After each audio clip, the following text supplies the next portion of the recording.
എന്താ ഗോപി നിന്ന് പരിങ്ങുന്നവല്ല കഞ്ചാവ് കൊണ്ടാ. നിങ്ങൾ അനാവശ്യം പറയരുത്. വെറുതെ നിങ്ങളെ പരദൂഷണം പരികുട്ടി എന്ന് വിളിക്കുന്നത്. എടാ ഈ സൈനുദ്ദീന്റെ മോള് ബാംഗ്ലൂർ പഠിക്കാൻ പോകുന്ന ഉള്ള എന്നെ ഇപ്പോഴത്തെ പെമ്പിള്ളാരെന്ന് ശരിയല്ലടാ. നമ്മുടെ ജംഗ്ഷനിൽ തന്നെ കുട്ടി നിക്കറിട്ട് തുടയും കാണിച്ചോണ്ട് നിൽക്കുന്നത് കലികാല്. പിന്നെ ഇതെന്തോന്ന് ഗതേ ആകതെ വിട്. എന്താണോ നീ ഇന്നലെ ബസ് സ്റ്റാൻഡിൽ നിന്ന് പരിഗണണ്ടല്ലോടാ. ബസ് സ്റ്റാൻഡിൽ ബസ് കയറാൻ അല്ല ഫ്ലൈറ്റ് കയറാൻ പറ്റൂ. പോടാ അടുത്ത ഫ്ലൈറ്റ് കൂടി പോടാ. ഇവന്റെ ഭാര്യ അവിടെ ജോലിക്കുവന്ന് കണ്ടാൻ്റെ കൂടെ ഏത് പാർക്കിയിരിക്കാന്ന് പഠിച്ചോനാ. എന്ത് നിങ്ങളാ ജാഫർക്കാടെ മോന്റെ കല്യാണം മുടക്കും. നിങ്ങൾ അവനെ നേരെ കണ്ടിട്ടുണ്ടോ? കണ്ടിട്ടുണ്ട്. LKG പഠിക്കാൻ നേരത്ത് UKG പഠിക്കുന്ന കൊച്ചിന്റെ പാർലേജ് കട്ടോട് ഓടിയവനാ. അന്നേ വിടക്ക ഇവൻ ഈ ദുബായി പോയി ഇത്ര കായ് ഇവിടുന്ന് മരുഭൂമിന്ന് ജമാലുദ്ദീന്റെ കുടുക്ക് കിട്ടിയ അലാവുദ്ദീന്റെ വിളക്ക്. അതെ ഈ ജാഫർക്കാടെ മോനെ അറിയൂ?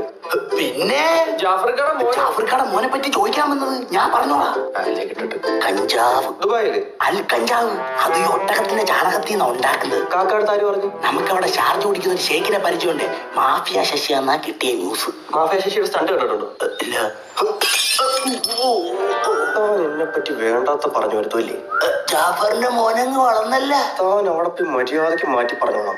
ഞാൻ പറഞ്ഞോളാം. അവൻ ക്യാൻസറിന്റെ മരുന്നുണ്ടാക്കാൻ വേണ്ടി കഞ്ചാവ് ഉപയോഗിച്ചെന്ന്. എന്ത് പറഞ്ഞാലും കുഴപ്പമില്ല. താൻ ഈ കല്യാണം നടത്തി തരണം. നടത്താം. വീടെന്റെ ലൗലോലിക്ക ജീവിതം.